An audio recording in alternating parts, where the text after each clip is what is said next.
Today is Wednesday, August 8th, 2018. Get ready for the Emerging Seed broadcast system, the Forbidden History series, what they didn't want you to know, but we tell right here. Because somebody's got to do it. Do tell your friends, ladies and gentlemen. We now interrupt your normally scheduled programming to bring in this very important deprogramming program.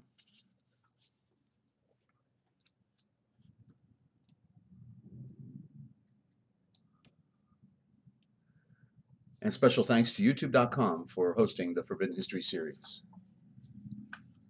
Please note that the following views and opinions expressed on this program are not necessarily the views nor the opinions of the Master Force Group, YouTube.com, Free America Radio Network, our sponsors, our partners, and entities of private society.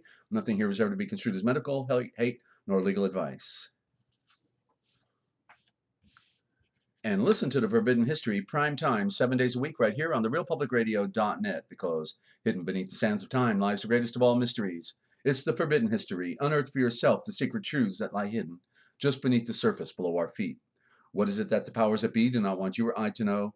Come and journey with us as we explore and dare to know, because it's all right here, coming your way, twice a day, 7 days a week, 9 a.m. Eastern Time, 9 p.m. Eastern Time on the RealPublicRadio.net, Free America Radio Network. Stand by for the broadcast.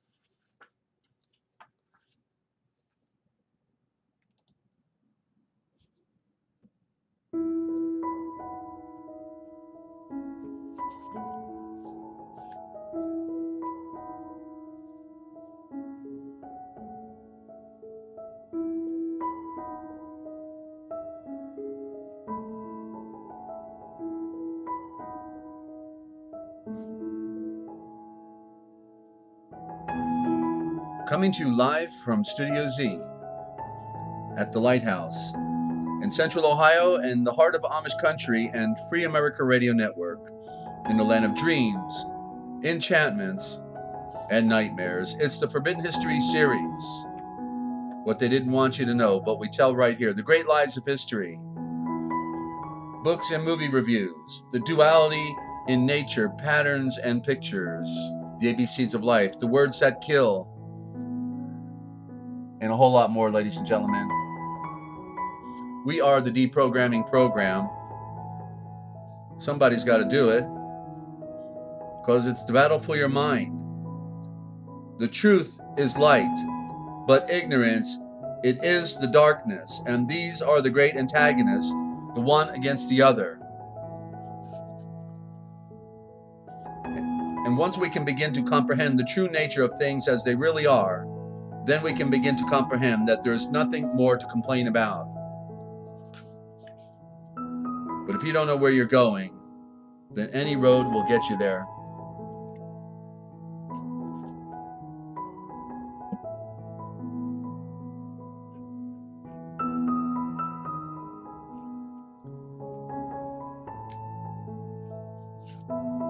And the best way to identify the truth is to identify the great lies of history. And that's what we do right here.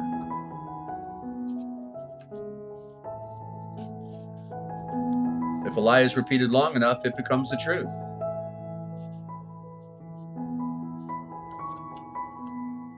And it is easier to lie to people than it is to convince them that they've been lied to. But we'll try to break that spell. We'll try to bring them back from hell, ladies and gentlemen, because that's what Earth is, hell. It is a grave. And good to have you, Lou. Good to have you, Lynn.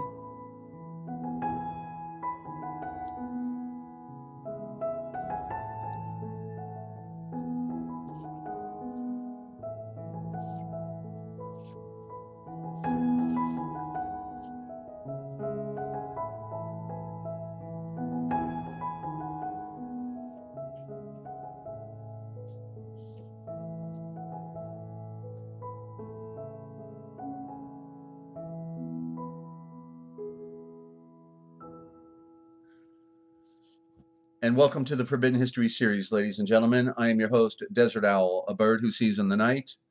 And it's that red pill is a pretty tough pill to take, is it not? But yet we've got to swallow it, ladies and gentlemen, because it is the truth. The subject is our reality. And and where we're going. And some people are just going to stumble through life and think that their life is merely an accident of nature, when it is not an accident of nature. It is a life that has very high import, and the nature that belongs to you is far different than is perceived. We are of a higher order. We come from the one who made all things. Talking about our spirit, not talking about the lower matter, which is the flesh, because that is made by Elohim. But the spirit is brought forth in the great mystery. And that is our essence. We are spirit, ladies and gentlemen, and not flesh and blood. That is the illusion.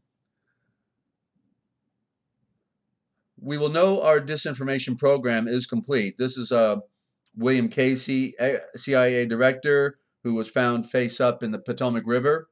We will know our disinformation program is complete when everything the American public believes is a lie.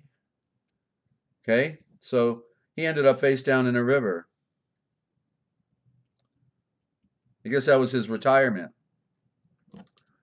So I guess when you play work for the beast, it's a beastie reward. And hello, Ninja, good to have you. Love you too. Okay, our enemies are innovative and resourceful. This is now this George Bush put him in the closet every night, Jr. They were certainly afraid he'd get lost wandering around the halls of the White House at night, so they locked him in a closet. Our enemies are innovative and resourceful, and so are we. They never stop thinking about ways to harm our country and our people, and neither do we. Whoa. I heard him say it in his own words, okay? I heard him on a speech say that. You see, it goes right past everybody, says, yeah, George, tell him. Yeah.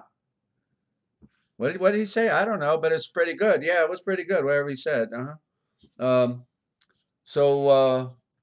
It's a psychopathic world, ladies and gentlemen, and we're just going to have to learn to eat crow, I guess, unless we want to eat the truth. And the truth is stranger than fiction. Did you know, I just found this out a day ago when I was watching a different documentary, and they showed the outside of Facebook headquarters, and little did I know that the headquarters of Facebook, the address, is One Hacker Way. One Hacker Way. That's right. Number one, Hacker, Hacker, second word way. Hacker Way. Do you think they're having a party on us, ladies and gentlemen? Do you think they always tell us what they're doing to us and we never get the picture? And, I've never been on Facebook. And knowing now that their address is One Hacker Way, what more do we need to know? Amazing, huh? The truth is a better flavor. That's right. It's vanilla, isn't it? I think so. One Hacker Way. Amazing. So the Higher Truth channel came out with its latest YouTube today, ladies and gentlemen. I highly recommend you go to Higher Truth channel, 3 words, Higher Truth channel on YouTube. And then at the end, what's most important, other than their report on the UV radiation getting worse, is they have essential health tips at the end of that particular 10-minute feed. Okay, so go there because you need to know the protocols. That's the only thing we can do other than staying out of the sun, is to take the protocols to help us in this very unusual time. Okay, in our life. So Higher Truth channel. And thank you to Higher Truth for bringing us so much important information. I was speaking the other night on a certain quote in Revelations, and I couldn't paraphrase it very well, but then I finally got it. And so Yalkanon made a statement. John in Revelation said, I heard the voice that spoke with me that was like the voice that was on the many waters. Okay? The voice that spoke to him, excuse me, which was the same voice that spoke on the many waters. Okay, and the voice on the many waters is also the other savior archetypes from all of the other traditions. In Mitzrayim, aka Egypt, it was Osiris, and in Greece it was Apollo. Oh no, in Greece it was Jupiter and Zeus, and Apollo in Rome, and so there was in India it was Krishna and Shiva. It was so these were the voices on the many waters. The many waters are the seas of mankind. And okay, so I just wanted to share that because I was talking about how people don't interpret revelations correctly, and this is one example of how this is a very obscure dark saying, but that's what it's talking about. But you need to know about the law of syzygy, and have studied the mythologies of all the ancient cultures and make the connections in that regard. Okay, so the voice on the many waters was the same voice that he had heard, and that's your duality. Okay, and so I want to give a little bit of a presentation on symbolism, and I alluded to it the other night about Indianapolis and Indianapolis 500 is what I want to talk about. Okay, I want to show the elements of India.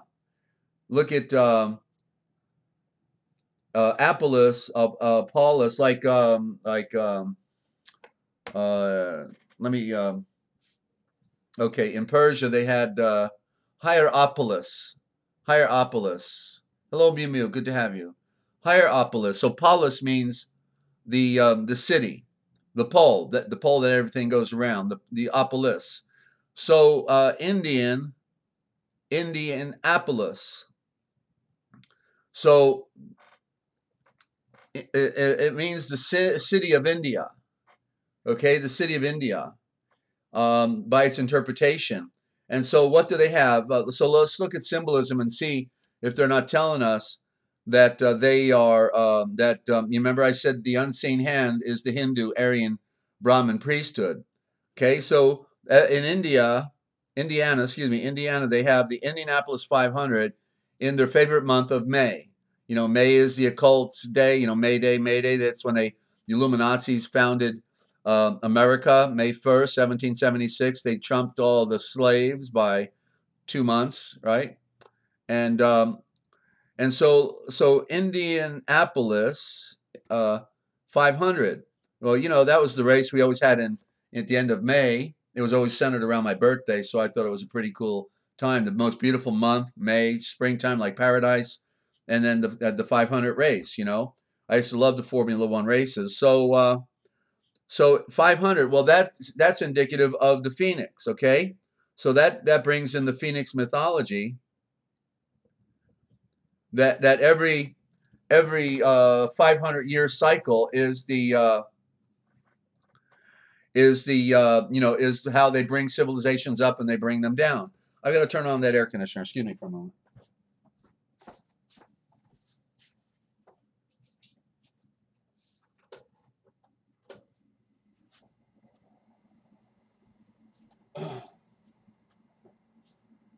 Okay, so that's one element right there. So let's formula. The cars were called Formula One. Okay, the formula is number one, and then the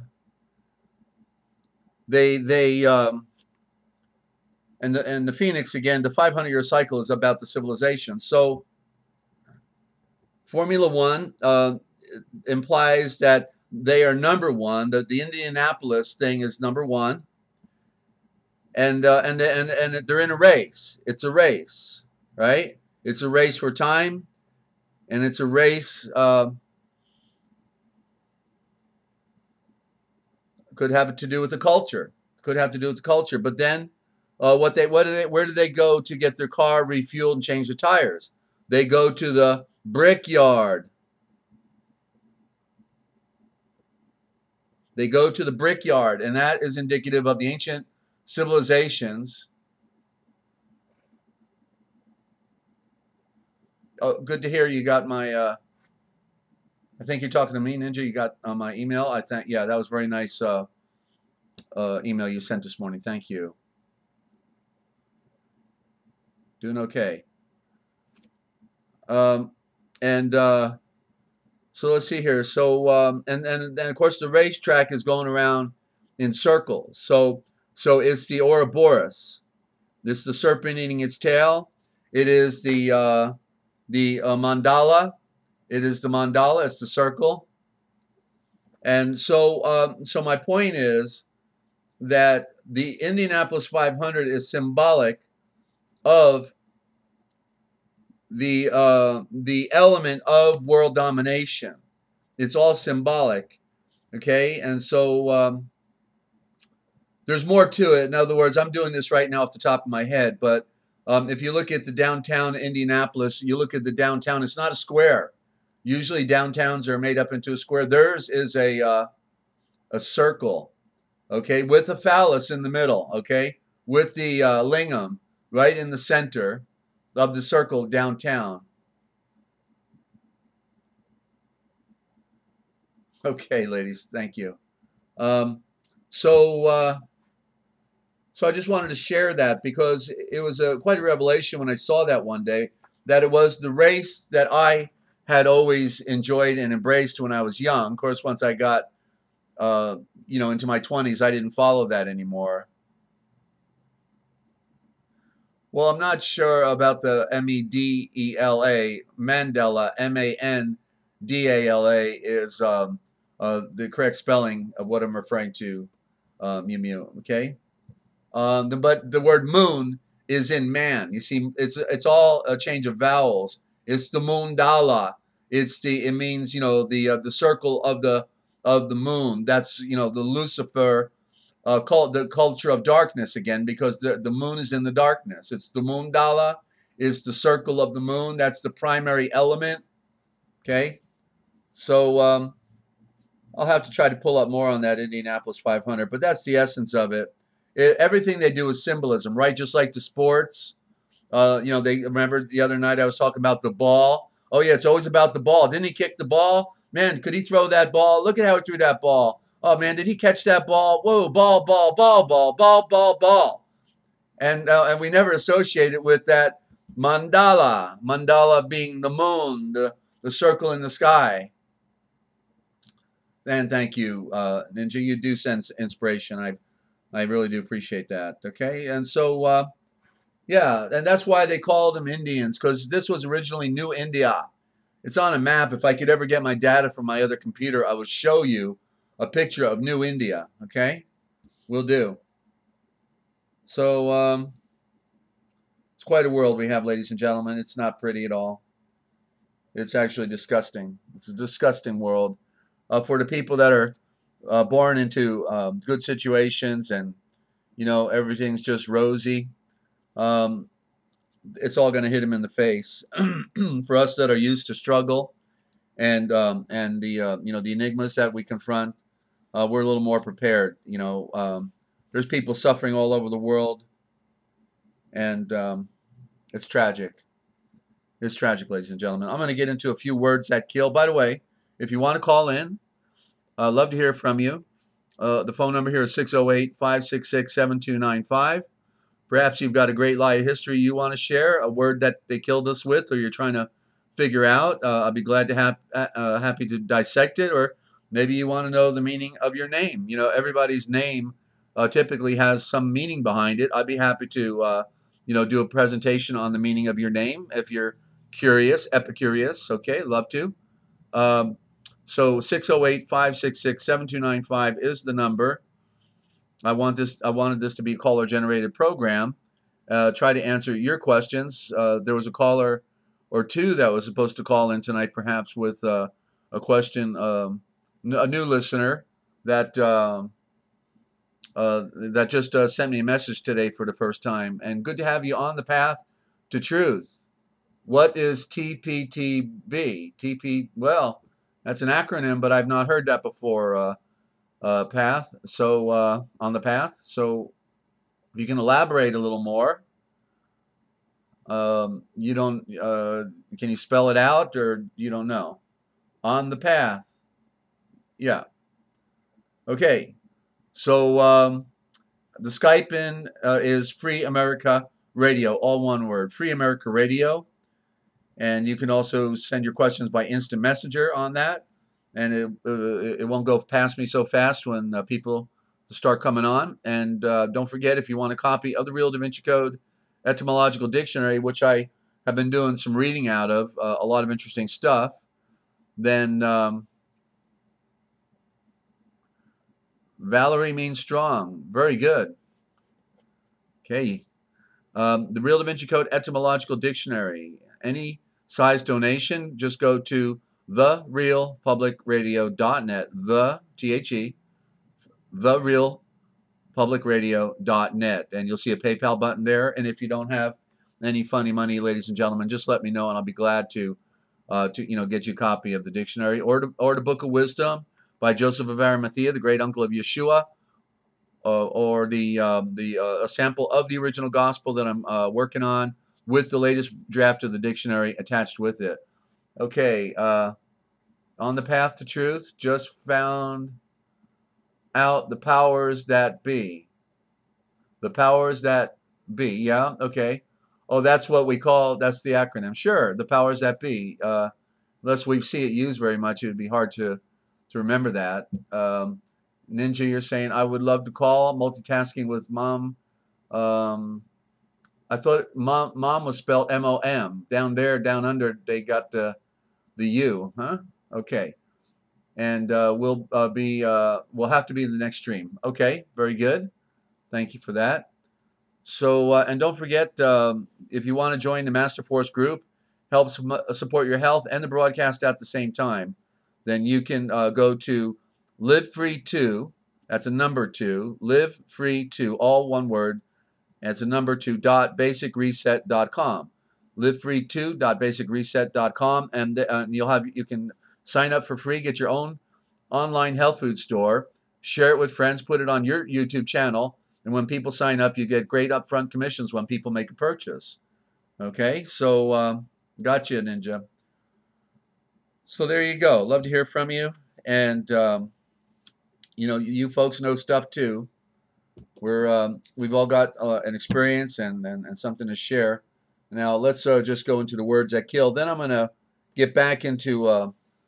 I've got 2 books. I'm gonna do those last 3 chapters on Hebrews that I was doing, and I was amazed at how the original thought when you were following in your scriptures and the feedback I was getting.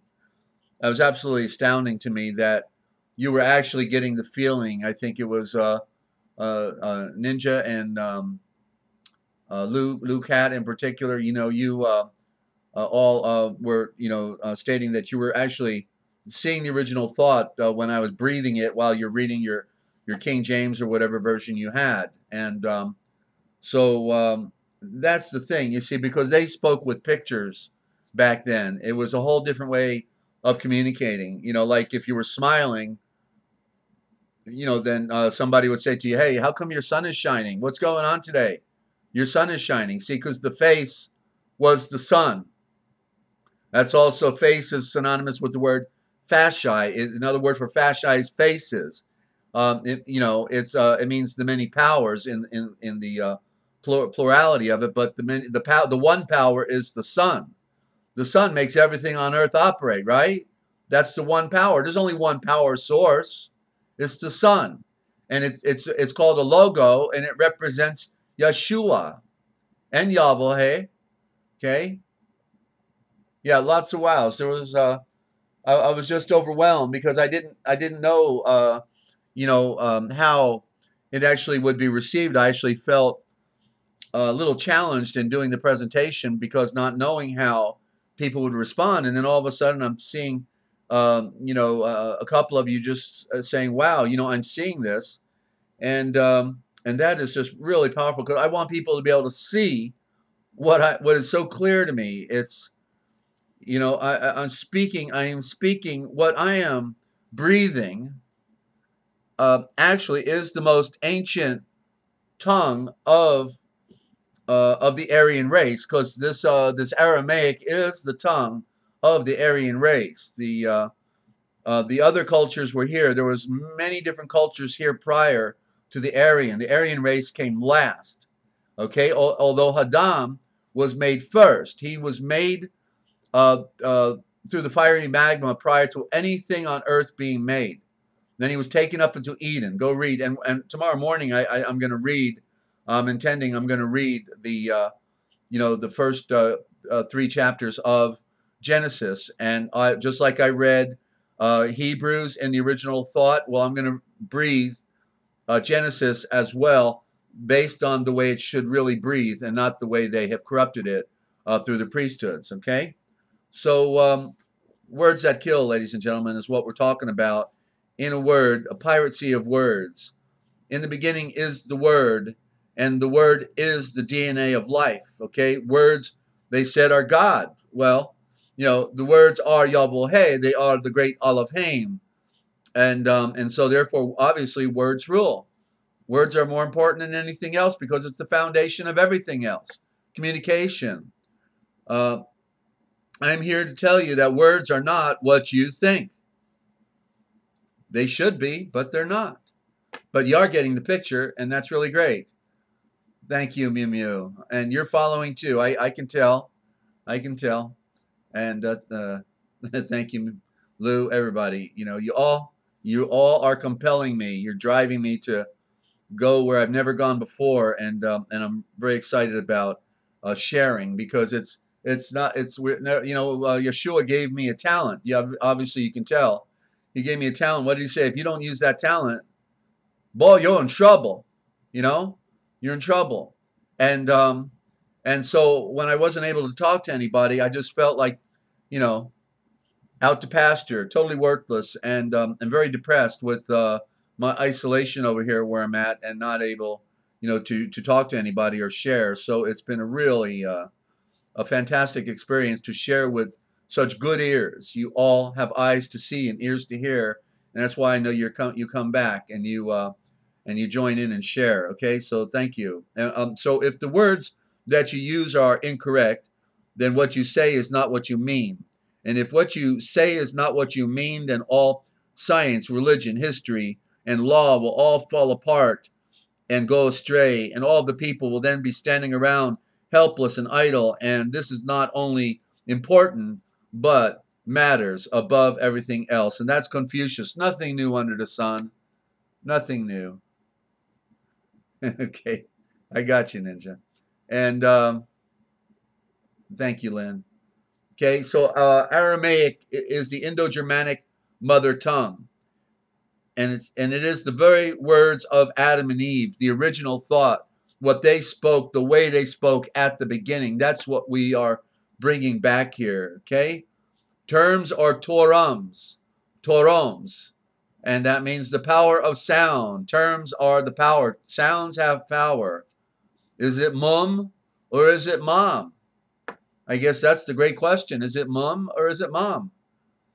Well, down under, it's mum, and up here, it's mom, and both are relevant. Although the U is a corruption, and so therefore the O is dominant and superior, because the O is a primary with the letter A.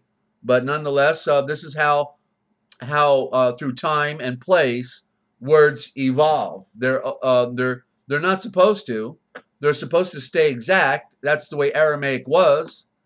The people in Kurdistan today, who are called the Kurds, speak the same identical Aramaic that Yeshua spoke 2,000 years ago. These people in the hills, in the foothills of northern Iraq and eastern Turkey, and they still speak the Aramaic that Yeshua spoke, and that's one of the reasons they were trying to annihilate the Kurds. And not only that, but they were Aryan, and with a mix of Celtic and all like a bouquet of flowers, and so they were trying to annihilate those people. So here's a good question. Why do they call weathermen meteorologists? If you got an answer, you can always let me know, okay? So, and history is Welsh and means a silent story. It's the hiss of the serpent The his story. His story. So, I mean, silent story. Okay, so there is a silent story, and so they obviously are conveying a message there. Delta. Delta is a dark illuminated creation.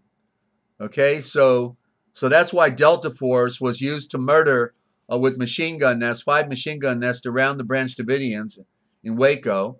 They used Delta Force because these were the ones who were sexually abused as children in the MK Ultra mind control program, and would do anything for their mommy because they were totally dependent upon the tit of government. They'd been abused from childhood, and so they were the ones that were willing to kill and murder men, women, and children, 100 of them in Waco, Texas, back in 1993, in March, April 1993. Oh, yeah, it all came down on April 19th, which is the high occult day,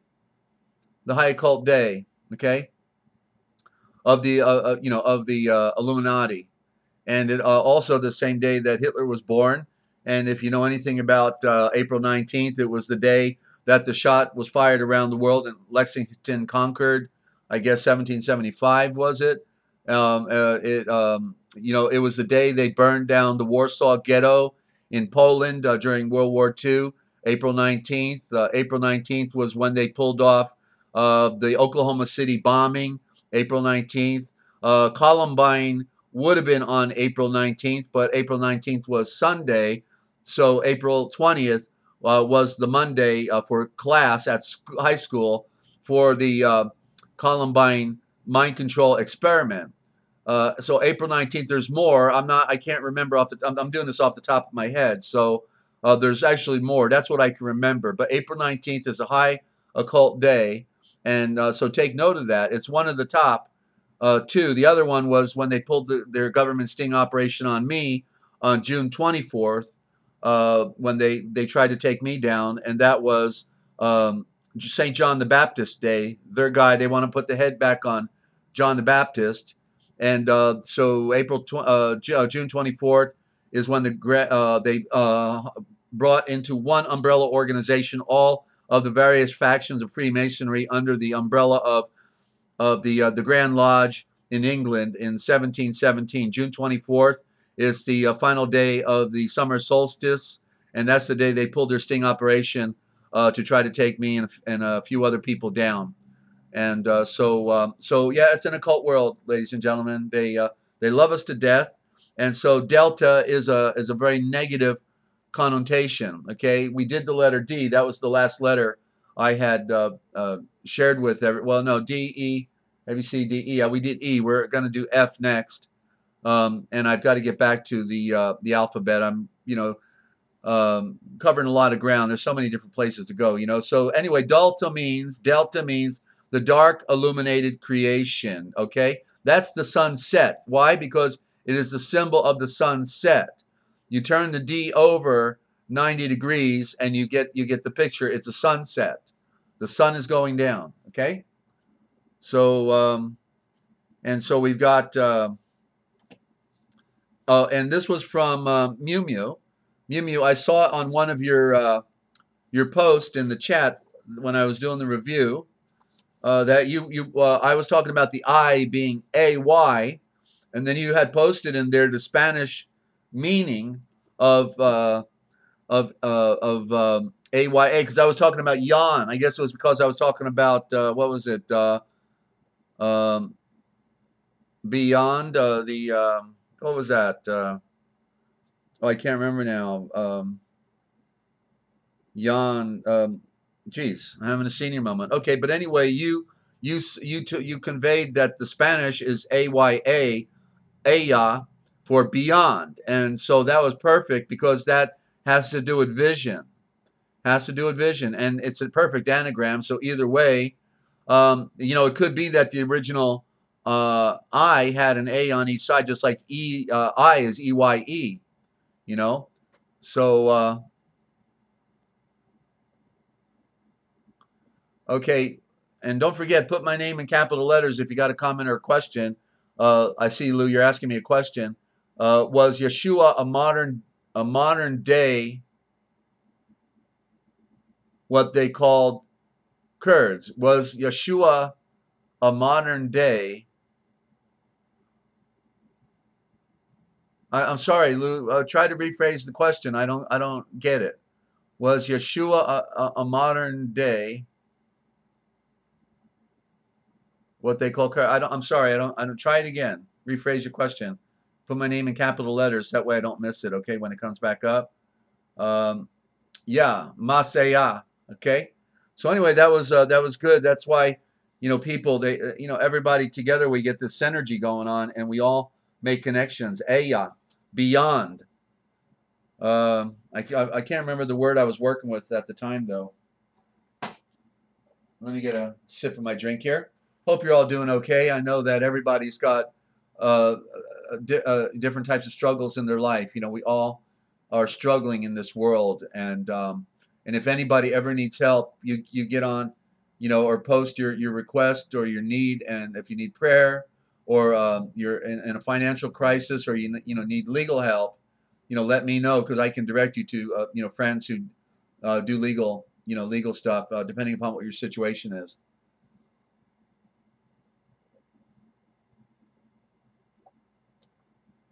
I've always been an activist.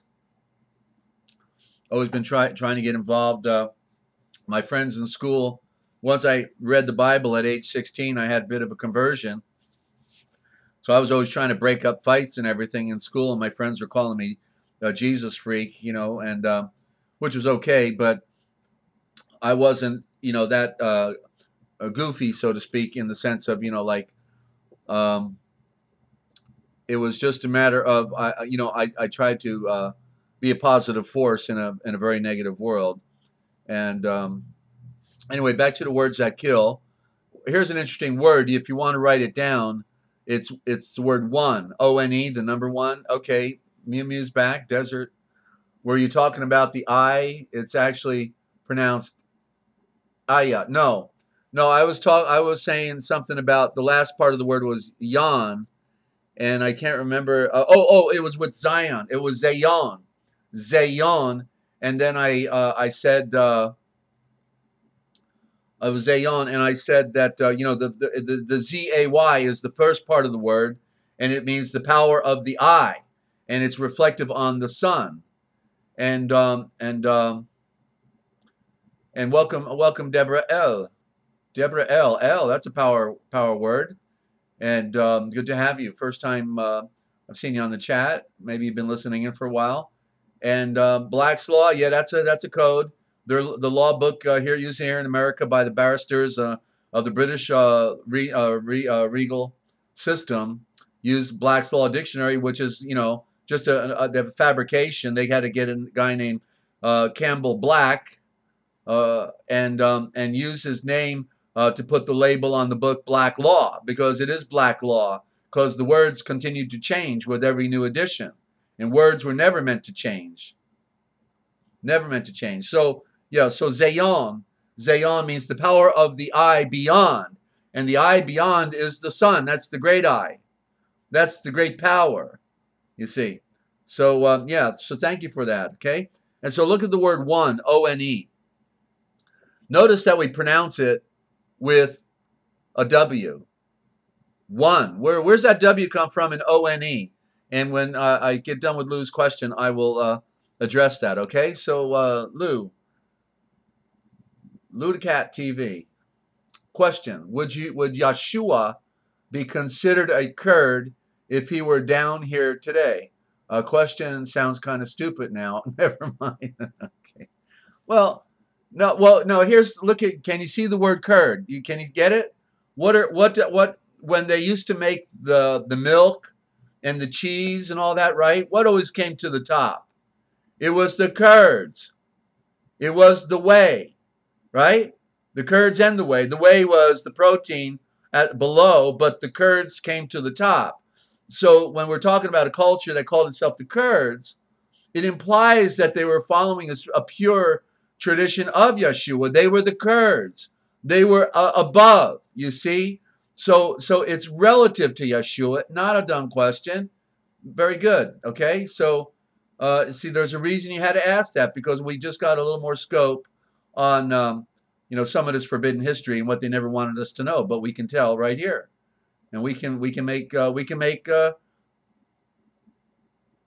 lemons out of lemonade, right? Okay, so, and we can make curds out of milk. Okay, so one, how come, you know, one is spelled O and E, but we got a W and sound in front of it? What? But it's actually, see, the W is a corruption. It has to be a V. So, oh, and just like, you know, here's how they get us to lie, right? Just like they get us when they're working on our computer, they always get us cursing because you have to use the cursor in order to do anything on your computer, right? You're welcome, Lou. And then so guess what? Every time we call a W, they get us to lie because it's not a W. What is it? It's a double V, right? It's a double V. But oh, no, they don't want us to know it's a double V because the W is actually supplementing the letter V. And so one is actually von. V-O. There you can hear the Yiddish now, right? The von. But it precedes the Yiddish, okay? We're going to go past that because that's where they controlled all the diction, you know. But vona. So the word one would most appropriately be spelled V-O-N-N-A. And vona means one. And what symbolizes number one? The sun. The sun, okay? And so when you read the anagram backwards, you get anno. You get anno. And anno, like, you know, in the Latin is anno domini. What's it mean? In the year of our Lord, they say. But anno, also the word an is in there, or harvest, anna, okay? The O and the A are interchangeable. They're twins. And the O is at the bottom of the A. The A is a compass. And when you use a compass to make a circle. So that's where the O is hiding. So they're together because the A is a symbol of the sun and the O is a symbol of the sun in the primary. Okay, so and so therefore Volna means one harvest because the whole purpose of this creation is that the Great Spirit that breathed is coming down looking for a harvest. Isn't that what Yeshua said in his parable that there was an owner of an estate and who owned a kingdom, and he sent his slaves to come and to receive from the harvest, and they killed all the servants that came, and he says, well, I'm going to send my son, you know, and surely they'll give him, you know, his due, and instead they took him outside the gate and killed him.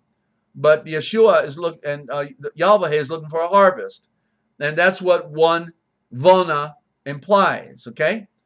So I've got to close. I see, Ninja, you got a question. I'll be right with you. Hang on. Got to close my curtain here.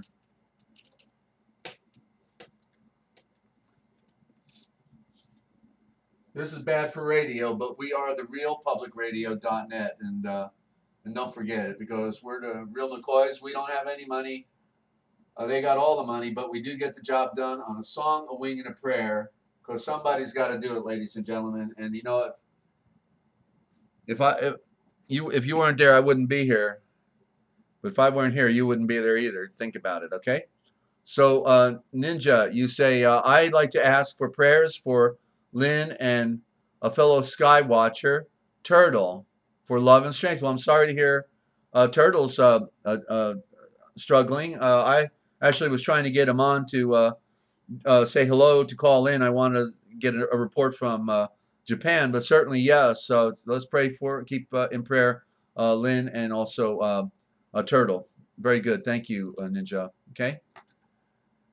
And continuing on here, so there's the vona, you know, all the words that they've given us. Like, look at the word two. Let's just, for the sake of discussion, real quick, the word two, T-W-O.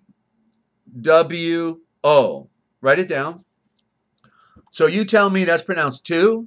It looks like 12. 12. Oh, number 12. T-W-O. You see, that's called Babylon. That's called occultic, because they get us to pronounce it one way when it's spelled like gibberish. You see? I'm sorry to hear Turtle lost his dad. May his dad rest in peace. Okay.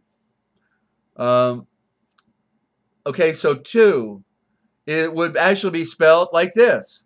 T-O-O. Whoa, well, there's a revelation. Two circles, right? Sun and moon. The two from the primordial beginning. Two. T-O-O, just like it sounds, but they didn't want us to get that picture. You see? They don't want us getting pictures, ladies and gentlemen. That's the secret. Get the picture. They don't want us getting pictures. Because it all begins to open up when you can see these elements. These elements are powerful. There's power in the symbol. Remember, symbols, signs and symbols rule the world, not words nor law. Okay? And so that's why they mix the symbols up, and it's called confusion. And that's why when people come to America and they try to learn English, which is a bastardized form of Aramaic, they say, geez, English is the hardest thing to ever learn. Why? Well, because it all doesn't make sense. It doesn't follow the rules of diction, unlike, for instance, Italian. Italian, one letter, one sound. And that's the way it was always meant to be. One letter, one sound. They have played the tricks on us, ladies and gentlemen, and that's why if you failed in school, don't fail bad, okay? Because they made it so you'll fail in school. They wanted you to fail in school. In fact, school is actually shul. They put a C in front of the S to corrupt the original word and turn shul, S-H-O-O-L, into school. The Scottish Rite put the Scottish C, Scott, S-C-O-T-T-I-S-H. They put the S is the symbol of the sun, of light. The C is the symbol of the moon. And they made the moon eclipse the sun by putting a C in front of the S. And not only that, but they even gave the C an S sound in some words, right? So it even took over, just like Lucifer, clothing herself in the light, even letter C then takes over the sound of the S, of the great Ouroboros, the great serpent, the cobra, the supporting power. I know if you're tuned in for the first time, your head is spinning a little bit, but just go and listen to some of our back issues and you'll get the picture. You really need to start with June 21st when I did the premiere edition and then started moving forward with the new series on the Forbidden History series. I had been off for a year. I was just getting started. I was just ramping up my channel here. Then my computer crashed. So yeah, it's been a long haul.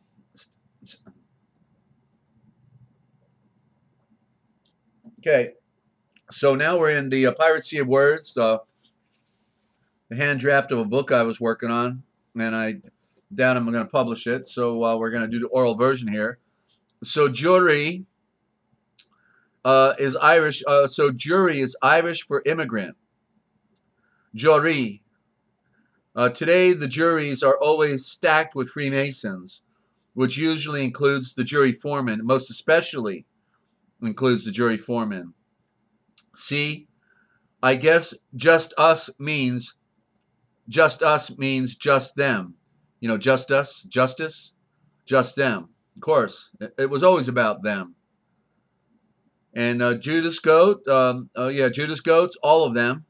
See, sellouts, toga, Freemasons, morals, and dogma. Morals and dogmama. Jurisdiction. The cure is in the diction. See, diction means the creation of light. We need more light. Jurisdiction, the three elements of jurisdiction. One, a person, which is a fiction. Two, a place, which is an address. And three, the thing, which is an ID. See, the subject matter of a beneficiary slave in order to enforce, entity force, a contract. You are the hostage, positive.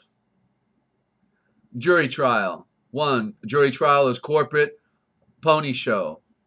A trial by jury is in common law. See, trial, try all, try everyone. Yeah, shoot them in the back and hope you drop the ball. Yeah, at the trial, they're hoping you will drop the ball. That's exactly it, because you're on the offense and they're on the defense. They're hoping you'll drop the ball and become the become the defense. And Deborah, you're saying, do you know what the word Lucifer?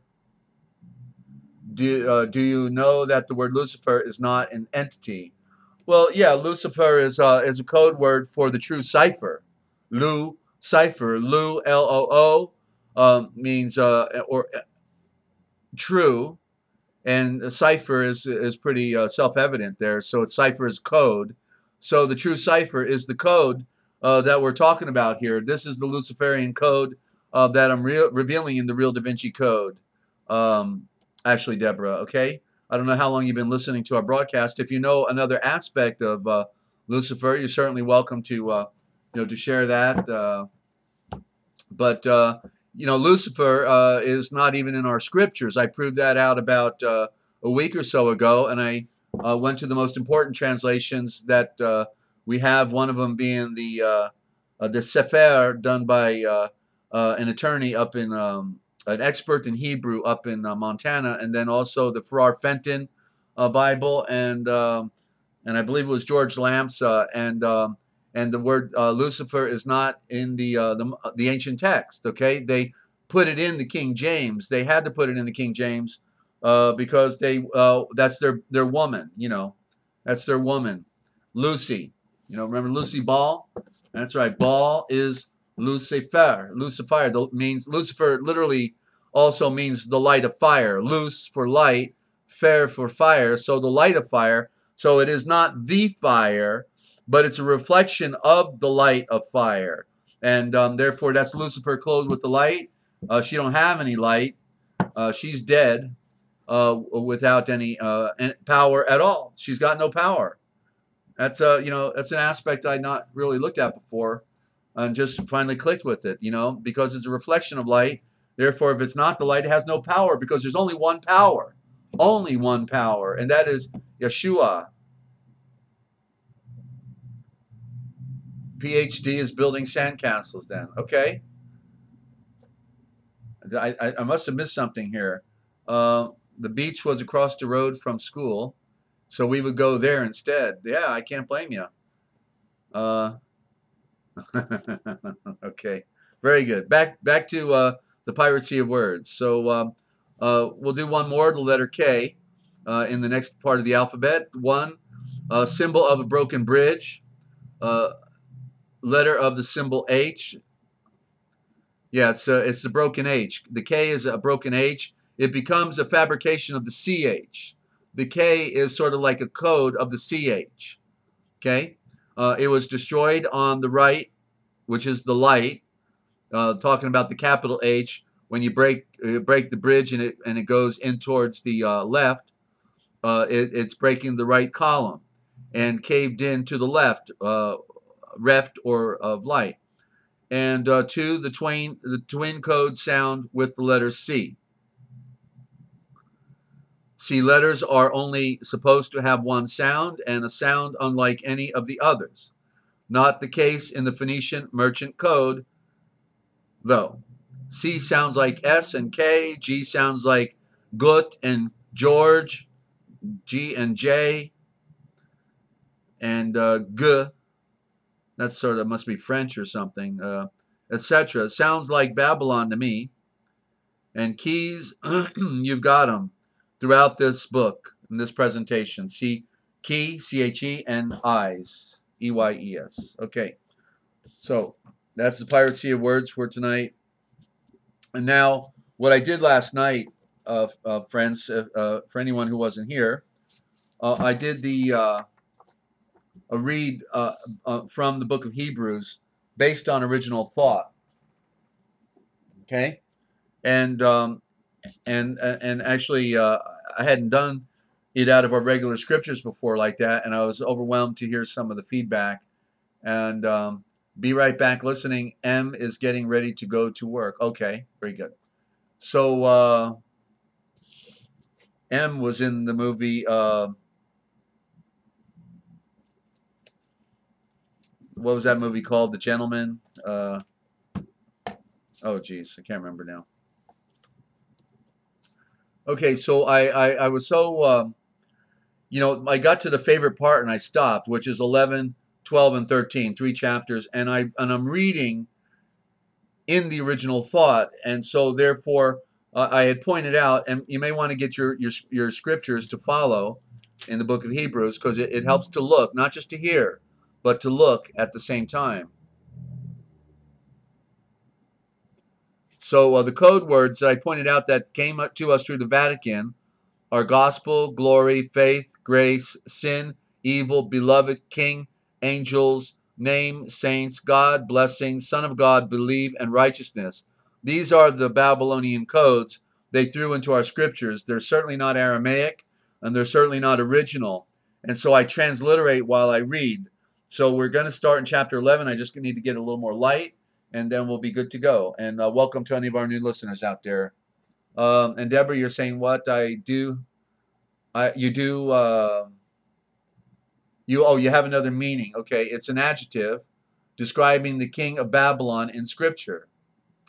Okay, it's difficult to have conversation by typing, so there may be an elaboration. Maybe sometime if you want to call in, then you can elaborate on that. Love to hear that. And Ninja will do a second multitasking. Okay, very good. Be right back. Hang on.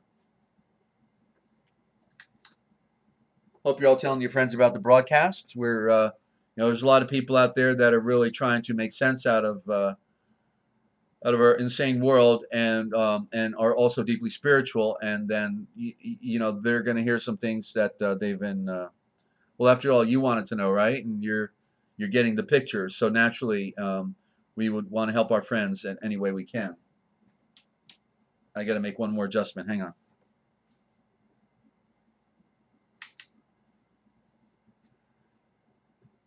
Okay, so in chapter 11, and this won't take long, and then we'll get into Philo. We'll do another book review on Philo, a deep esoteric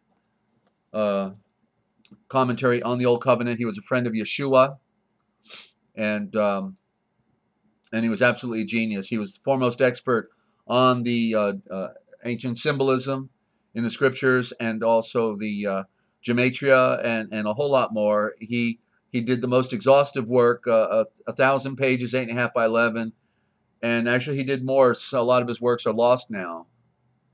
And good night, Lynn. Good to have you. Peace and love. Thank you. Okay, so I think I'll also turn off that air conditioner. It'll help me.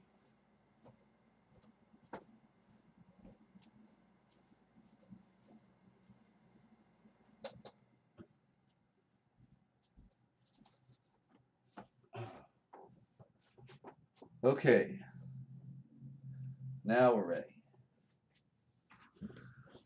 And this is my favorite part. The reason is because it talks about the great test of throughout all the different periods of time. It's like it's the cap off here by Shaul Paul, and he's talking about the struggle that people go through, and we all go through struggle, and we're going to be going through far greater struggle. Far greater struggle. And thank you, Lou. Yeah, I'm trying to focus on the best stuff I can bring on here, not to waste anybody's time. I'm definitely trying to help you all out. For me, it's like a review. A lot of it's like a review. I've been doing this all my life, but I'm actually seeing things that I either forgot or I'm seeing for the first time, and I don't know which. I've probably forgot half the stuff I've learned already, my timeline, and so we all have to constantly be, rehashing, the scriptures, but the lost writings are absolutely paramount, because they took a lot from us. Well, they didn't take a lot from us; they took a mountain from us. What we have is a remnant. That's all we got, is a remnant of a library. Okay, so it's a tragedy. They did a number on our Redeemer. So here we go, chapter 11. Now, remember, I'm going to do original thought.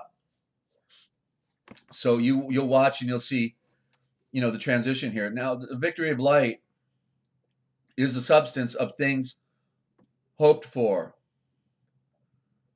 which is the opening. And Okay, the light is getting brighter all the time. Way to go. As for now, the victory of light is the substance of things hoped for, as it was the substance of things which have come to pass, and it is the evidence of things not seen.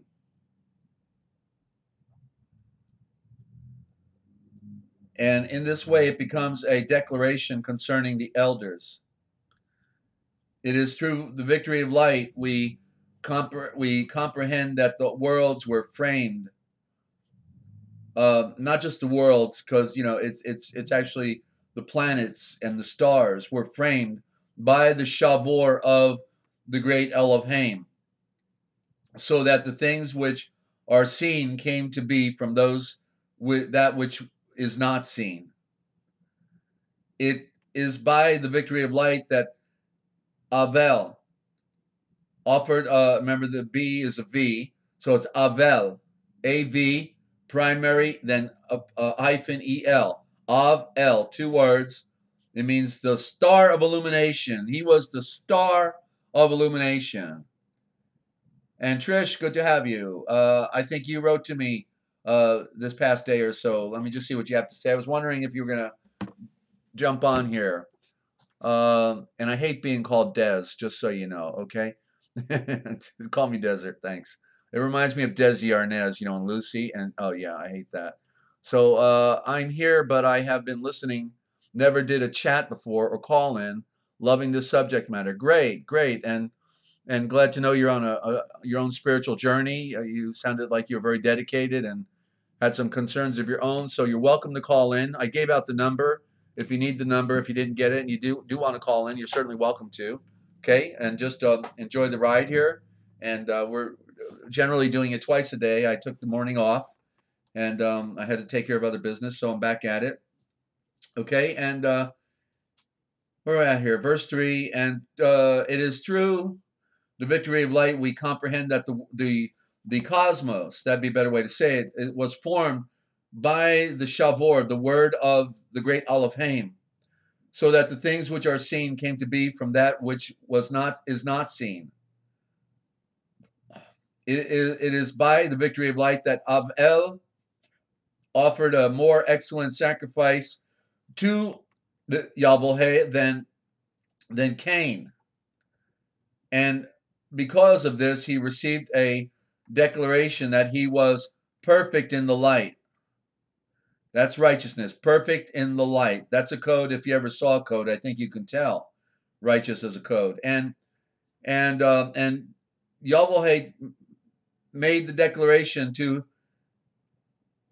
by this offering. Therefore, even though he is dead, he speaks. By the victory of light, Enoch departed and did not taste death, and he was not found, because Yahweh took him. But before he took him away, there was a declaration about him that he pleased Yahweh, who is the great Elohim. Without the victory of light, blood of the earth cannot please Yahweh.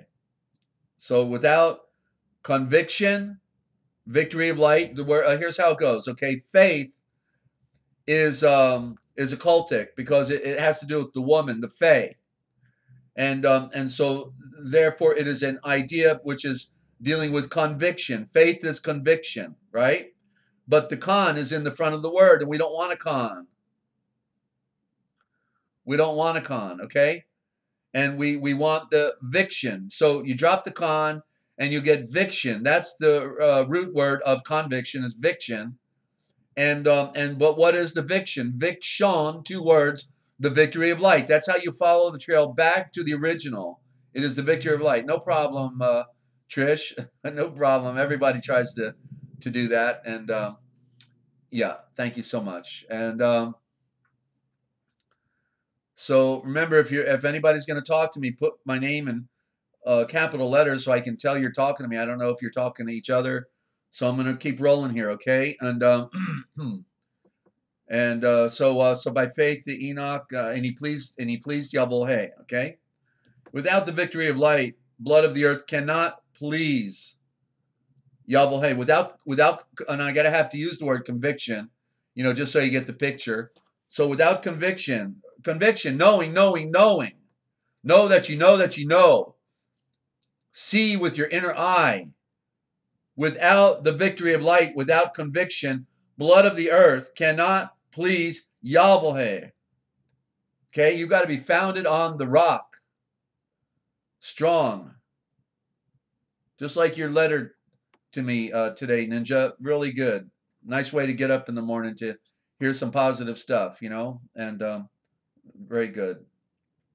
Okay, without the victory of light and conviction, blood of the earth cannot please Yahweh. For he who comes near to Yahweh must know that he is, must know.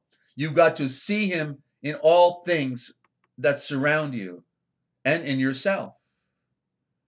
Know that he is, and that he is a rewarder of those who consistently, diligently seek him. By the victory of light, Nova, that's the correct word for Noah. It's Nova, means a new star. And that was bringing in the new age. The old age was before the flood. The second age comes in after the flood. He is Nova. That's why in the Septuagint it's spelled differently. Noe, right? N-O-E. So we got two spellings on it, and neither one of them are correct. Okay? By the victory of light, Nova, when he was warned concerning the things not seen, became fearful and made an ark to save his household. And by it he condemned the world and became the heir of the perfection of light. He became the heir of the perfection of light. He's going back to the light, back where he come from,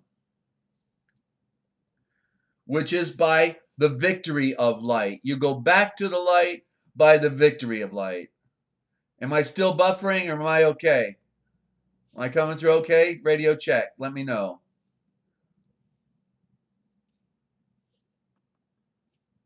Okay. By the victory of light, Abraham, when he was called to depart for the land which he was to receive for an inheritance, obeyed, and he went out not knowing where he was going.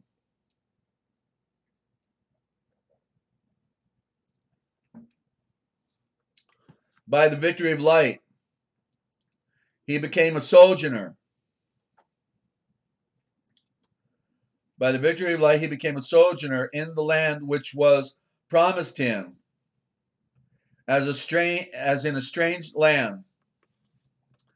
And he dwelt in tents with Yitzhak and Yaakov, the heirs with him of the same promise. Hi, Ria. Thank you. Thank you for the radio check. Okay. And the words are going quick here, just double checking. Okay. Thank you. On the path. Very good. And by the victory of light. Okay, so back this up. And Ibrahim didn't know where he was going. Okay, verse 9. And they became the heirs with him of the same promise. Remember, it was all about a promise. It goes back to Acts 2:38, where he says, repent, which means to rebreathe like a star, and you will receive the gift of the Holy Spirit. It's a gift that is promised to you. And this promise is unto you and unto your seed. So whenever we talk about the promise, it's about talking about receiving a state of being, a transformation in your being, the fulfillment of creation with your being.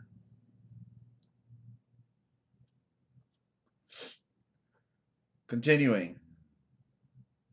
For he looked for, what was the promise? That your seed would be like the stars of heaven, like the sun. For he looked for a city which has foundations, whose builder and maker is Yahweh, who is the great Elohim.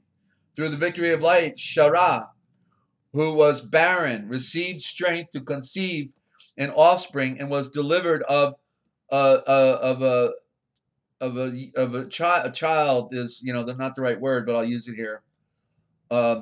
When she was past age, because she was sure that he who had promised her was faithful. Therefore, or was, there's that word faith again, was trustworthy. Therefore, there sprang from one who was as good as dead, as many as the stars of the sky in number, and as the grains of sand which is on the seashore innumerable. These all died in the victory of light, not having received the promised land.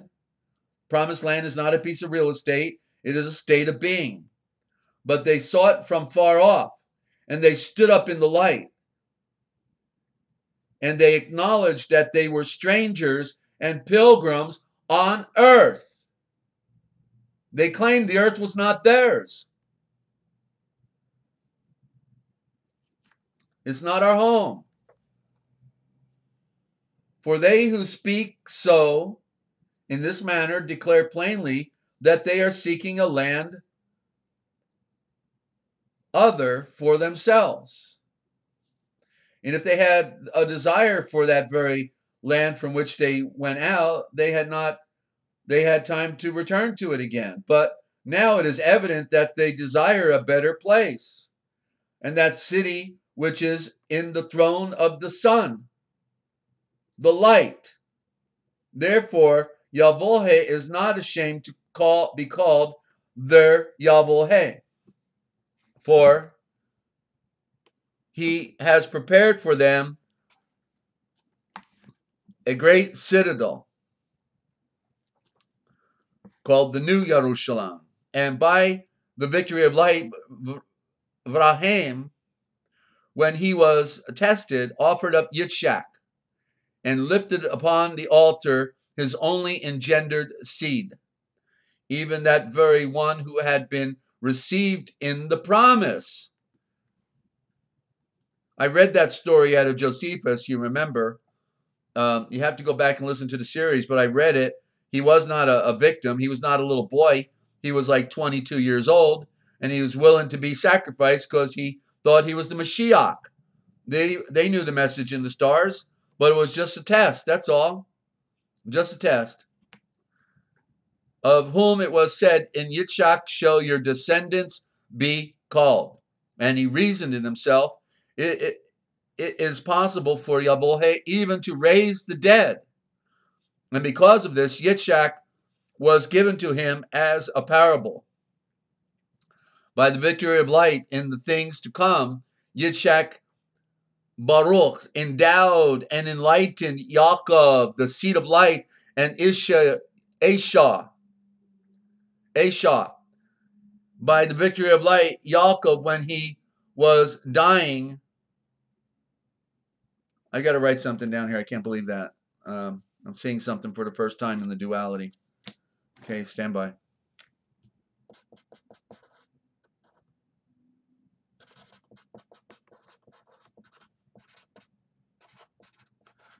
Yeah, they're tricksters, okay, with these words. It happens in a moment, and there it is, There it is. I got something going to share. Okay. Okay, by the victory of light and the things to come, Yitzhak endowed and enlightened Yaakov and Esau. By the victory of light, Yaakov, when he was dying, Baruch endowed and enlightened both of the sons of Volshaph. And he homaged, leaning upon the head of his staff. By the victory of light, Volshaph, when he died, made mention of the departure of the seed of Yisrael and gave instructions concerning his bones. And so what does that imply? That is a symbol of the Mashiach, right? Because he was taken up to the throne of the Son and his body never saw corruption.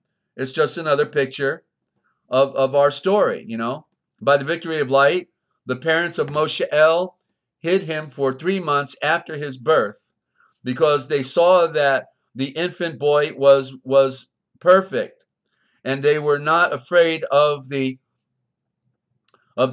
king's commandment. By the victory of light, Moshe when he came to manhood, refused to be called the son of Pharaoh's daughter, choosing rather to suffer affliction with the people of Yahweh than to enjoy the pleasures of blindness for a short while.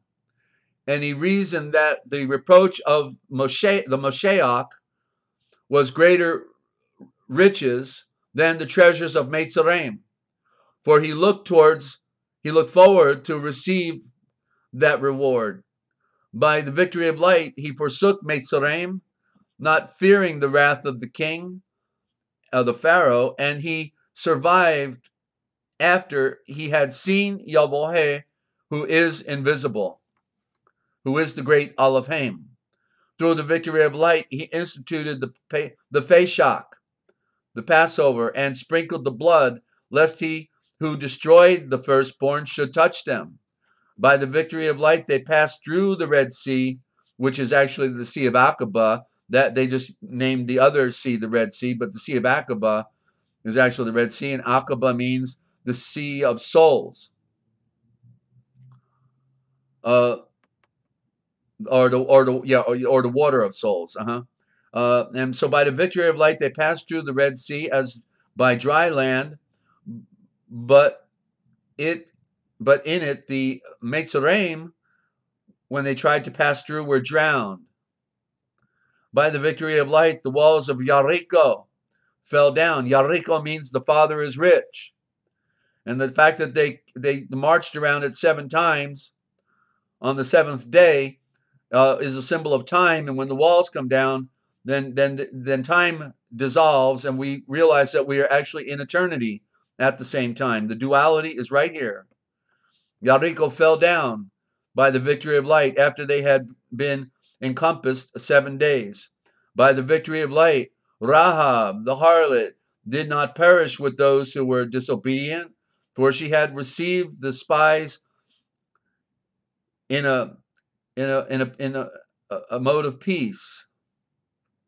And what more should I say? For time would fail me to tell of Gideon, and of Barak, and of Shamson, and of Yalphath, and of David also, and Shamuel, and of the rest of the navigators, who through the victory of light conquered kingdoms, worked perfection in light, obtained promises, stopped the mouths of lions, quenched the violence of fire, escaped the edge of the sword, out of weakness were made strong, became vigilant in battle, routed the camps of enemies, restored women back with their sons, raised people from the dead, while others died through torture, not hoping for deliverance, that they might have a better resurrection.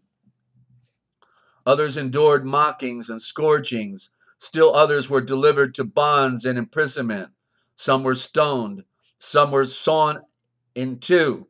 I believe that was either Ezekiel or Isaiah. I'm not sure. One of those two were cut in half by Manasseh.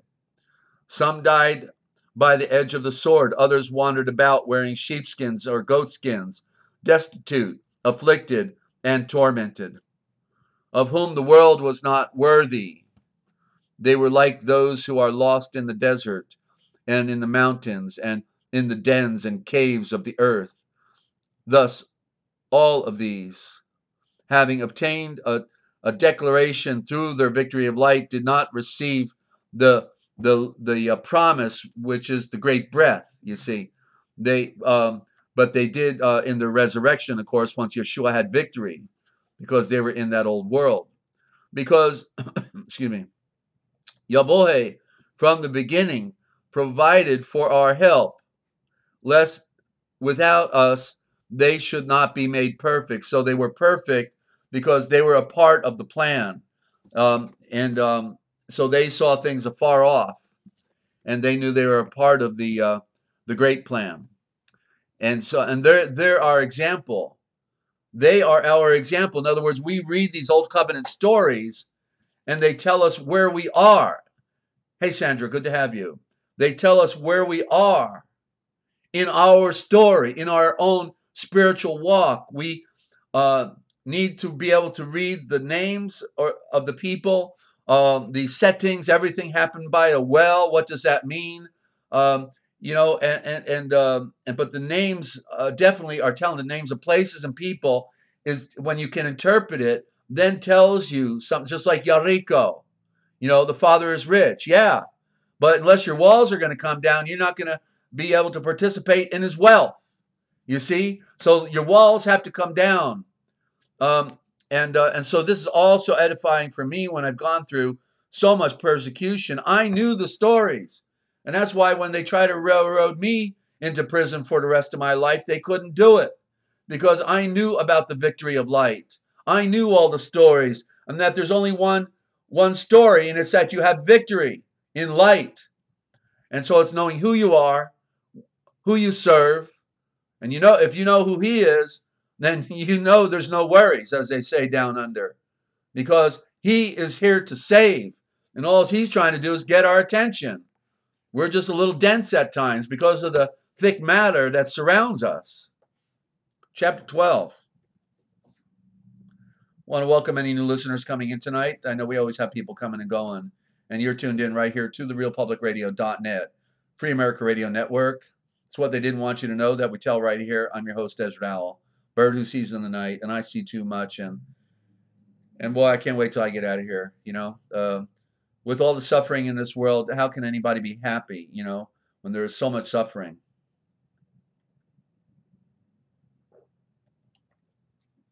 How can we be having a party? It's true, we do. You know, we do want to laugh and we want to have good times, but you know, it has to be balanced, right? Has to be balanced. And so I've got to get some air back on. It's getting hot again. Hang on. I'll tell you what. I'm going to take one musical interlude to chase my voice. That'll be good for me, and then I'll be right with you. You did tell your friends, didn't you? Well, thanks for doing that.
And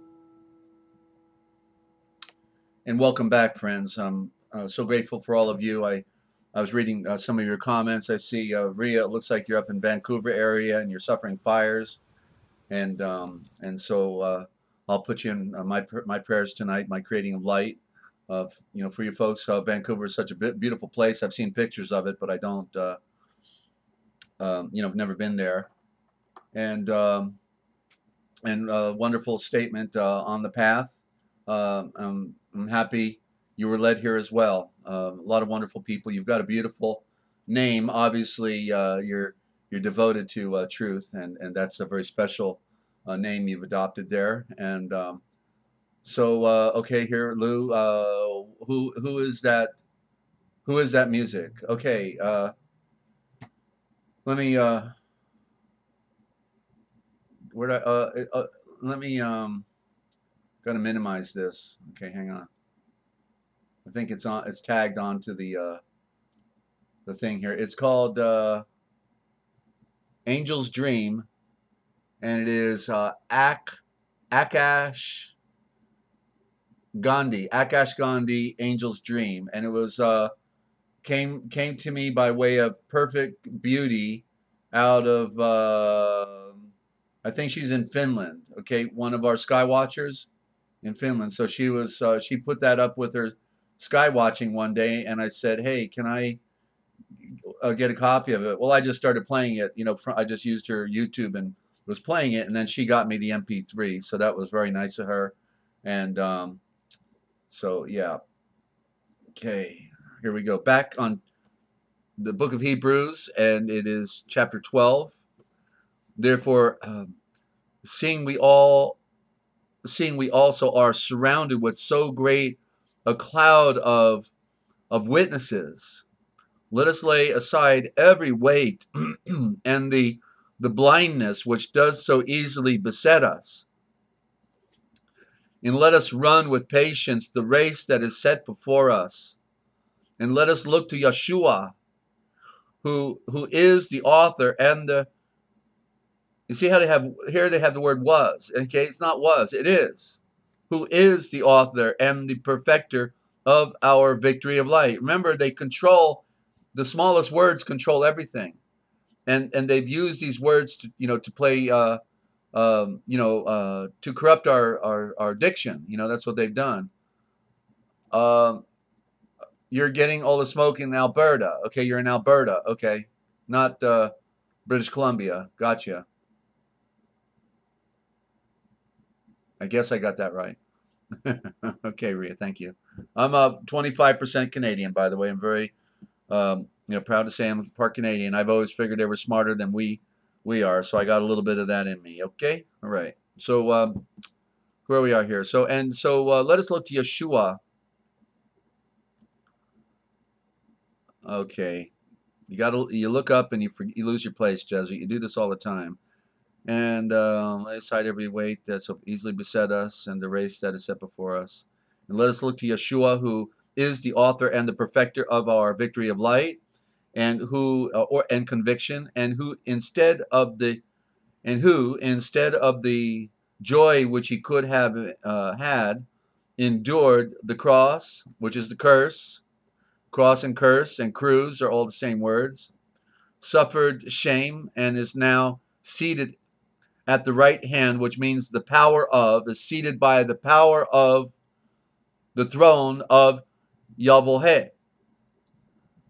See, the right hand is always the stronger, right? It's except for a few exceptions. So you see, and that's the power hand.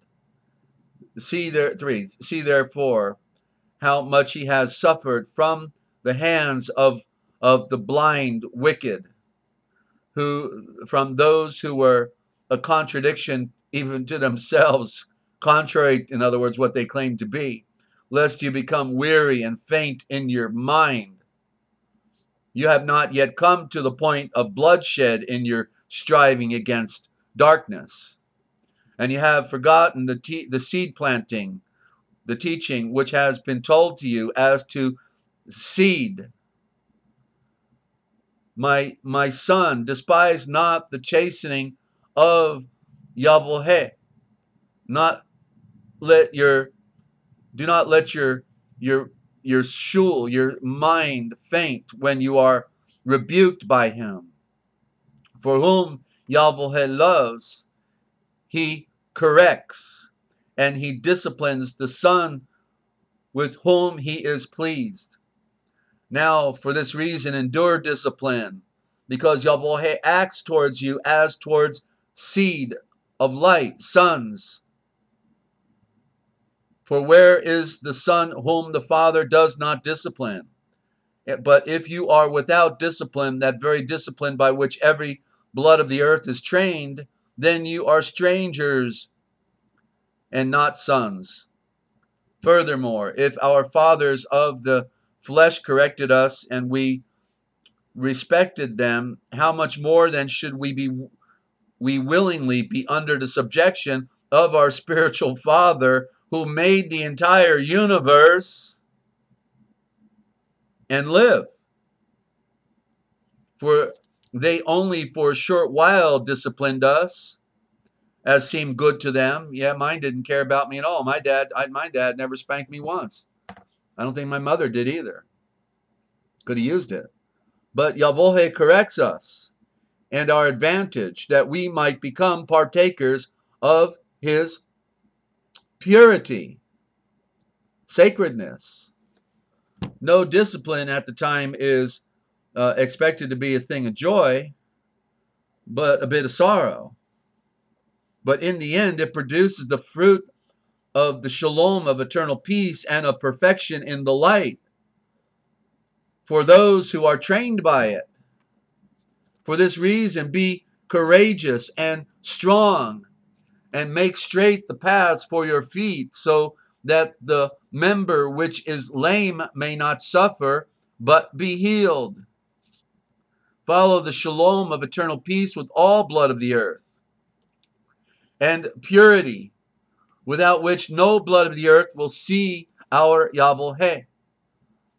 Take caution, unless any blood of the earth among you be found short of the favor for all of Yavohe, or lest any root of bitterness springs forth and harms you, and thereby many be defiled. Or lest any blood of the earth among you be found immoral and weak like Eshu, who sold his birthright for a morsel of meat. For you know that afterward, when he wanted to inherit the Baruch game, the endowment and the enlightenment, he was rejected, and he had no chance for recovery, even though he sought it with tears.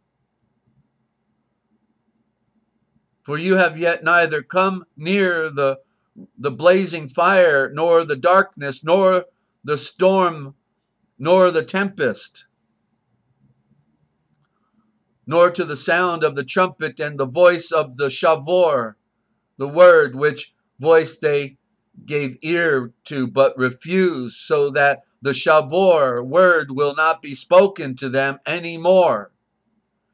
For they could not survive that which was commanded. For if even the beast drew near the mountain, it would be stoned. And so terrible was the sight that Moshe El breathed, I absolutely fear and tremble. But you have come near to the Mount Zion, and to the city of the living Yavohe, the Jerusalem up in the throne of the sun, and to the innumerable multitude of royal messengers, that's us, and to the congregation of the first converts. Converts is not a good word. Transformed. The congregation of the first transformed, who are enrolled in the throne of the Son of Light, and to Yavohe, the supreme Yudke, judge of all, and to the spirits of the pure blood of the earth made perfect. Oh, geez, everybody hates that then, right? Because, you ask anybody, say, hey, nobody's perfect, so don't mess with me. Nobody's perfect. Yet it's all about perfection, isn't it? The spirits of pure men made perfect. Isn't that the objective? Be ye therefore perfect, for even your Father in heaven is perfect. Behold, we speak wisdom among those who are perfect. He has perfected forever those who are set aside. A perfect man offends not in word and deed. On and on. It's all about perfection. It was the perfection of creation. We were in the imperfection. We come over into the perfection of light. The final phase of creation. And 24, continuing, and to Yeshua, the mediator of the new covenant, and to the sprinkling of his blood. Spilling would probably be the correct word. The spilling of his blood, which speaks a better message than Avel did. Beware for this reason, unless you refuse him who speaks to you. For if they were not delivered who refused him, who spoke with them on earth, much more can we not escape if we refuse him who speaks to us from the throne of the Son. He is the one whose voice shook the earth. But now he has promised, breathing, once more I will shake not only the earth, but also the throne of the Son. And these shavors, these burning swords of fire, once more signify the change of things which may be shaken, because they are made in order that the things which cannot be shaken may remain. For this reason, receiving a royal sovereign domain, which cannot be shaken, let us grab tight to that favor for all, whereby we all may serve and please Yahweh with reverence and divine fear. For our Yahweh is a consuming fire. Sounds like the sun, doesn't it? The consuming fire. That's what it's doing to our earth right now. Chapter 13, last chapter on book of Hebrews.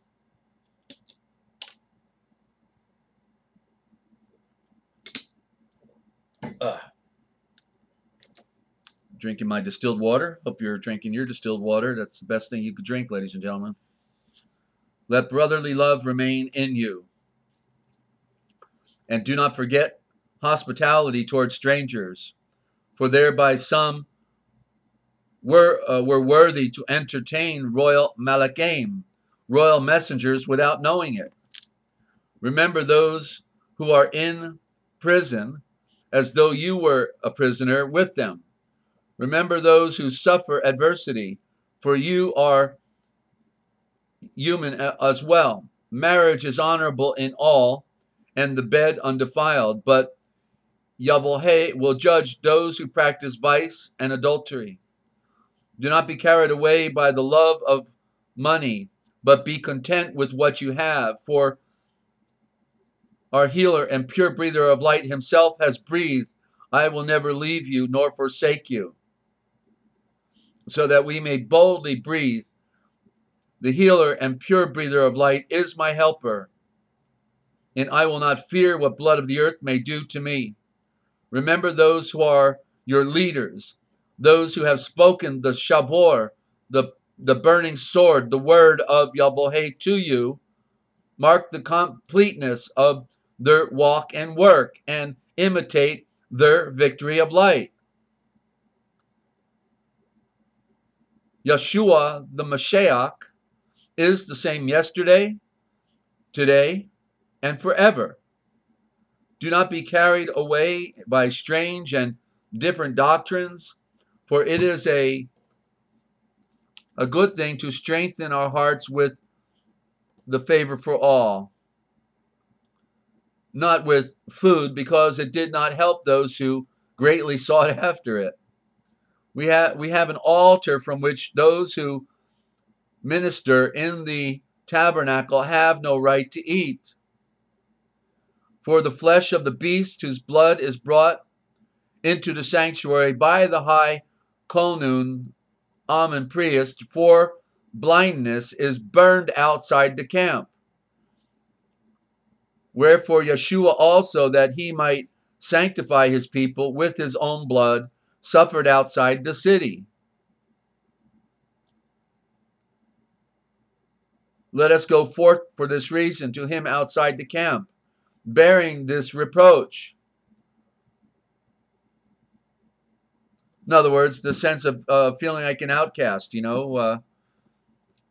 because people don't they don't get it anymore. They never did get it, I guess, and they will hate you, for what you stand for. For here we have not a permanent city, but we seek one to come. By him, therefore, let us always suffer the sacrifice of praise. That's the rising up in the creation before Yahweh. That is the fruit of the lips, giving thanks to his royal title.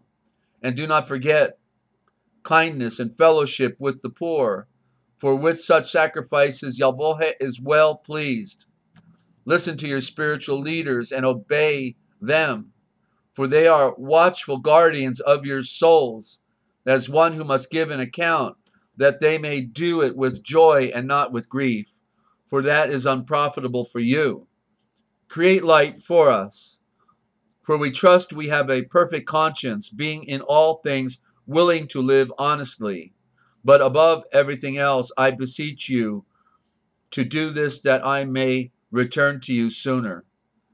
Now, the Yahweh of the Shalom of eternal peace, who brought again from the dead our healer and pure breather of light, Yeshua, that great sheep hearer of the sheep, through the blood of the everlasting covenant, make you perfect. Okay? We have to strive for perfection in everything we do, friends. That's the secret. You see, they want to deny it. Make you perfect in every perfect work to do his will, working in us that which is well-pleasing in his sight, through Yeshua, the Mashiach, to whom be the radiant light of the sunrise forever and ever, Yalmun, let there be light. And I beseech you, my brothers, to be patient in the shavor of comfort, for I have written you very briefly. You should know that our brother Timotheus has been set at liberty, and if he should come shortly, I will see you together with him. Salute all of your spiritual leaders and all of the anointed. All of the brothers of Italy salute you. Favor for all be with you all. Let there be light. And that's the end of the book of Hebrews. And that is, basically my favorite book outside of the Gospels and the everlasting covenant. It's not the new covenant; it's the everlasting covenant. It was finished from the beginning, but the old world couldn't receive it. And okay, very good. I see a lot of comments there, but I'm not sure. I've been looking down all this time, so I'm kind of lost looking at that. So, and we'll just do one with, and amen means let there be light. That's really the correct expression of that. Let there be light. So let me just do one little short piece out of Philo. Okay, and where's my marker? Okay, here we go. And I'm just reading the highlights, okay? Because I read this book already, and it's a must read. But I already know with the limited time we have, most people are not going to read Philo. So I'm going to do you the favor and just give you the highlights in here, because there's some really powerful stuff in here, and it just confirmed what Yeshua had been showing me all my life. And then I find the confirmations in here in Philo. And he was one of the best friends of Yeshua. Okay. So, and I'm in the book of creation, on creation, and I'm just looking for something that grabs my attention. I'm bypassing a lot of stuff here. In this thing with creation, he's talking about a lot of the numbers, the number 4 in this section, and about the fact that we count in tens. If we examine the number 6, we which is composed of 2 threes. Then he gets into a doxology about that. It'll get more intense. This book on creation is very fundamental in that regard. Here he's got a piece where he's talking about how animals are animate principles in life, and I knew that from the very beginning. I knew that the animals animate the principles, and just yeah. So now things which exist in part, the principle of order is this: to begin with that which is most inferior in its nature, and to the end that which is the most excellent. See, so that's kind of indicative of the contrast between Old Testament and New Testament, right? That it begins with things that are inferior, but it ends with things that are superior.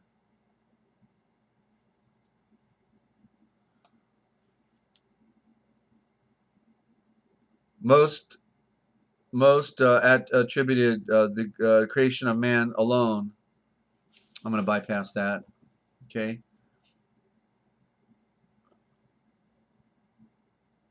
Okay. At the moment of his first birth, man found all the requisites for life ready prepared for him, that he might teach them to those who should come after him.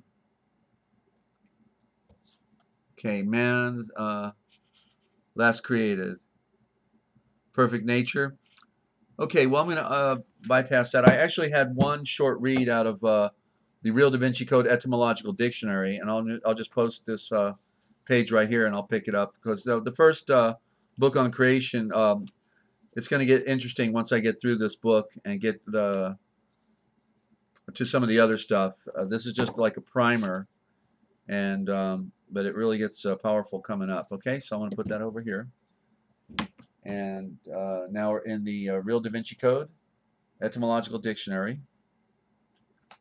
And tomorrow I'm going to read something out of here, which is the book The Knowledge of the Two Ways, the book that I'm pretty sure it was penned by Barnabas, and a very powerful read. But I wanted to just do a book review real quick on this. It's I published it in the Real Da Vinci Code Etymological Dictionary, and it's The Secret World Government, or The Hidden Hand, the Unrevealed in History, 100 Historical Mysteries Explained, the Anti-Bolshevist Publishing Association, from 1926. So it's been like 7 years since I produced this, so I don't even remember what it is. I mean, I'll be like reading it for the first time, because it's practically a decade since I did this. But I put it in the book. Got a copy of the original book here in the column. Okay, so why bankers love the left? Why the bankers love the left? Published in 1926. Count Sharep. I'm gonna turn off my air conditioner again, because I'm straining my voice. Hang on.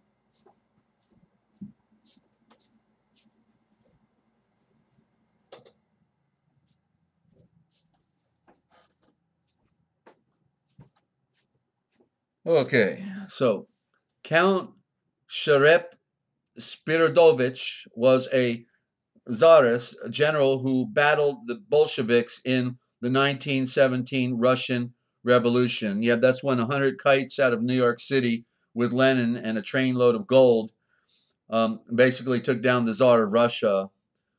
Quite a story. Bolshevik means majority, and it was like 100, 100, with their friends that were already there in Russia, of course, but Bolshevik means majority, another reversal of thought. In 1926, he published a book entitled The Soviet World Government. And by the way, Soviet means world, so Soviet Union meant world union. And so it's no different than the metaphor of United States, United States. So in 1926, he published a book entitled The Secret World Government, which shows how the Rothschilds' plan for the world tyranny dominates modern history. See my book, The Jewish Conspiracy is British Imperialism. That's because they're working hand in hand.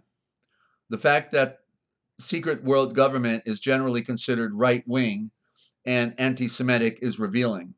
One, it shows the extent society already has been brainwashed and subverted by the Rothschilds conspiracy.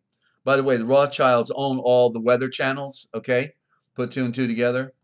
Two, it reveals how the bogus issue of anti-Semitism is used to divert attention from a genuine mortal threat to humanity. Three, it explains the true meaning of right wing and why the left is an instrument of the bankers. Example, the U.S. Civil War. Compare the treatment of this war in the Soviet world government with A People's History of the United States by Howard Zinn, a leftist who cannot utter the word Rothschild. Sharep Spirodovich cites an interview with the German Chancellor Otto von Bismarck in 1876. Bismarck explained that the Rothschilds who controlled Europe were afraid the United States would become independent of them if it remained one nation.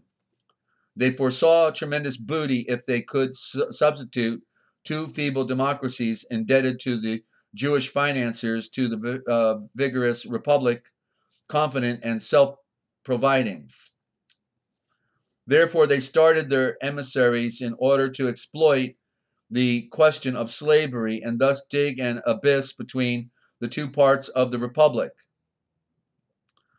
The Illuminati used the Masonic Knights of the Golden Circle, formed in 1854 by George W. L. Bickley, to spread racial tension by making slavery an issue.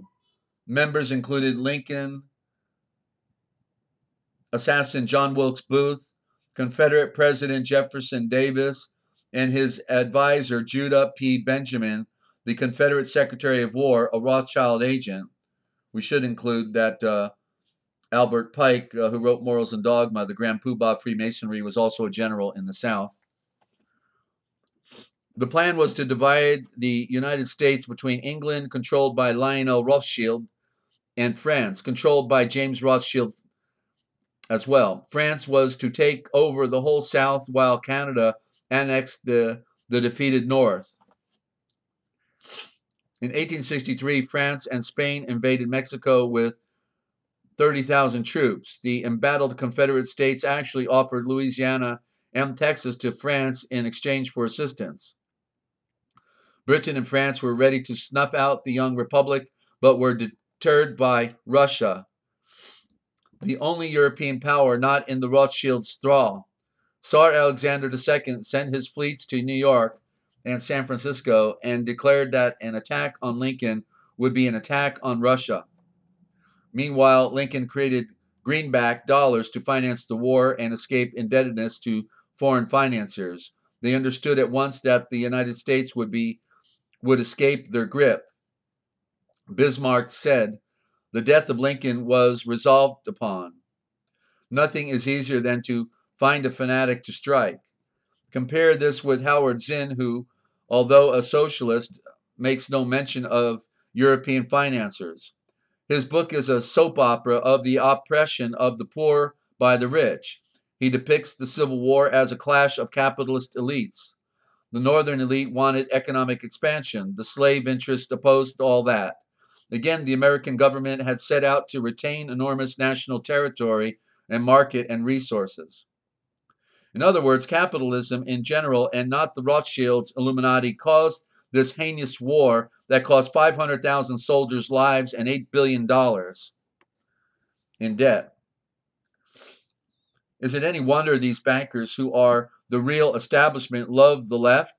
Is it any wonder that they populate our universities with pious Marxists and feminists who never question why they are pulling down big salaries if they are really defying the establishment? Another Pied Piper is Noam Chomsky, who he goes to MIT, by the way. I spoke to him once. I called him by phone and got his number from the operator and just got his number. I couldn't get over it. So after a period, another Pied Piper is Noam Chomsky, who attributes all evil to capitalism and American imperialism. Well, he's got to tote the line, doesn't he? Of course. As far as I know, he never mentions the Rothschilds, the Illuminati, the Council on Foreign Relations, or the New World Order. He pretends that Oklahoma City and 9/11 were not inside jobs.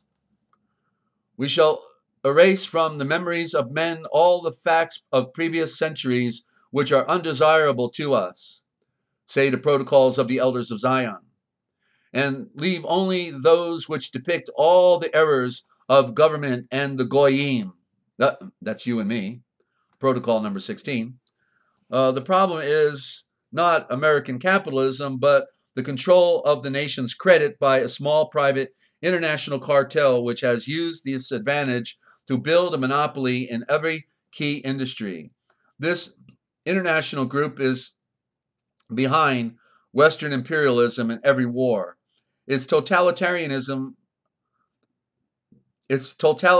occult agenda, aka globalism, feminism, diversity, is now corporate policy. The big government versus big business paradigm diverts attention from the Illuminati bankers who run both it and places the blame on capitalism and the U.S., which has been under Illuminati control for the last at least a century. Well, let's try. It was founded by the Illuminati, okay? May Day, 1776. It teaches each new generation to be alienated from their country, culture, and economic system and to become dysfunctional and impotent. The bankers love socialism and big government. They have a monopoly of money and need a monopoly of power, i.e. government control. Together, these Rothschilds bankers' monopolies are the essence of communism. Rothschild pawns, liberals, socialists, etc. are elected by bribing the people with social services and jobs which create debt and profit. The bankers need to institute a global police state, New World Order, Old World Order, to ensure that no nation challenges their credit monopoly on or defaults on their debt. Anti-Semitism. Anti-Semitism is another tactic to divert attention from the Rothschilds' plan for world tyranny. Serep Spiritovich concludes, according to Bismarck, the awful civil war in America was fomented by a Jewish conspiracy, and Abraham Lincoln, the hero and the national saint of the United States, was killed by the same hidden hand which killed 6 Romanov Tsars and their family, 10 kings, and scores of ministers, only to easier bleed their nation. He's not talking about the Jews in general, but only those who advance the Rothschilds Illuminati agenda. His book makes an appeal to righteous Jews and recognizes that many non-Jews have sold out. The Jews should bring to bay the Satanists who corrupt the countries in which they have found asylum. The preface says, the Gentiles should render every Judas who accepts the bribes of the Jews. Bankers and their agents, B'nai B'rith, etc. Wait a minute, we don't have B'nai B'rith, but we don't have Anti-Defamation League. They should be in here. And also the Southern Poverty Law Center. Deflects this challenge by conflating Rothschilds with all the Jews. Thus, they transform a political, cultural, and economic issue into a racial one that can be dismissed as prejudice. Why do so many Jews think they are responsible for Rothschilds and Illuminati? It looks suspicious. The bankers' satanic conspiracy, Luciferian conspiracy, is the source of anti-Semitism. Anti-Semitism is a fabricated idea anyway. The sooner more Jews oppose it, the sooner anti-Semitism will disappear. Who actually was behind the assassination of Abuto Thursday? I can't pretend to know, but throughout history, the central bankers routinely have assassinated politicians who stand in their way or whose removal will result in war. Lincoln, Archduke Ferdinand, and JFK are the most prominent, but there are hundreds. See why Illuminati murdered at least 2 other presidents. Conclusion: the Rothschilds Illuminati conspiracy is the essential challenge facing mankind. Talk of U.S. imperialism, capitalism, and hate, anti-Semitism is a red herring. Modern world history is nothing but the process by which this satanic Luciferian force is replacing Western civilization with an occult world with an occult world police state managed by taser and television. The whole world is being colonized by this imperialist financial power, which is behind all left, liberal, communist, and revolutionary movements. What they call progressive is progress only in their occult terms. Socialist presidential candidate Norman Thomas said, "The American people will never knowingly adopt socialism, but under the name of liberalism, they will adopt every fragment of the socialist program until one day America will be a socialist nation without knowing how it happened." The world is in the advanced stages of a diabolical multi-generational conspiracy. The general method and goals all have been revealed in the protocols of the learned elders of Zion. Our educators, leaders, and media have largely been subverted. Thus, a right-wing crackpot such as Sheriff Spiritovich is anyone who favors individual freedom and self-reliance, self-determination, family, nation, race, and God. These are the things that the Illuminati need to destroy. The ruling classes have been hoodwinked to believe that they are building a brave new world. In fact, they are accomplices in the mental, spiritual, and possibly physical enslavement of all humanity. See Psychopolitics, Rosenthal Document, Silent Weapons for Quiet Wars, and The Unseen Hand. And, well, there you have it, ladies and gentlemen. Just the forbidden history that they didn't want you to know, but we tell right here. Because somebody's got to do it, right? And that's why we're here. And that looks like a wrap. I want to thank you for your time and for being here. I'll be at it 9 a.m. tomorrow morning, Yahweh willing, and hope to see you as well. But just remember, we're not in Kansas anymore, and if you want to know the future, then you need to look for the Forbidden History right here on the realpublicradio.net, Free America Radio Network. I'm Desert Owl, thanking you for tuning in, and hope to see you again real soon. Peace and love, everyone. Yep, you got it, On the Path. They've been brainwashed by television, preschool. Thank you, Sandra.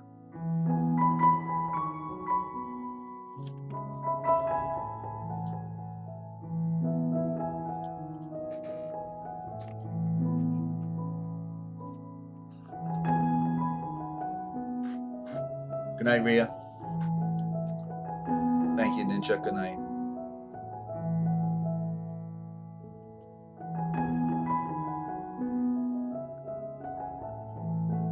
There's no place like home. Thank you, Mimu. So let's go back home, back to the light, and be set free. Absolutely. Thank you, Deborah. Thank you, Lou. Is that I'm rocking and rolling, eh? Okay. We got to be founded on a rock. That's right.